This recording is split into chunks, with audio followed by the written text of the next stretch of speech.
समुद्र की गहराई में एक व्हेल रहती थी जिसका नाम मीरा था।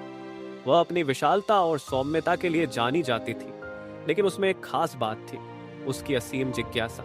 मीरा हमेशा समुद्र के नीचे की दुनिया से ऊपर की दुनिया के बारे में सोचती रहती थी। उसे आकाश में उड़ते पक्षियों से सुनी कहानियां बहुत आकर्षित करती थी।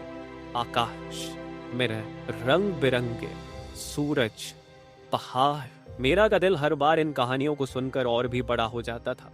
एक दिन मीरा ने समुद्र की सतह के पास कुछ अजीब देखा। एक कागज का टुकड़ा बहता हुआ आ रहा था। वह उसे अपनी नाक से हल्के से छुआ और चमत्कार, वह कागज एक खूबसूरत भेल के आकार में बदल गया, बिल्कुल मीरा जैसी। कागज की भेल नाजुक और सुंदर थी, लेकिन वह पानी में इतनी हल्के से तैर रही थी जैसे हवा में उड़ रही। मीरा ने उस कागज की भेल को देखा और सोचा, अगर यह छोटी सी कागज की भेल समुद्र में तैर सकती है तो मैं भी आकाश को देख सकती हूँ। मीरा ने तय किया कि वह अपनी यात्रा शुरू करेगी। वह समुद्र की गहराई से बाहर की ओर तैरने लगी। जैसे जैसे वह तट के पास पहुंची, उसने देखा कि वहां पेड़, रंग बिरंगे फूल और आकाश में उड़ते पक्षी थे।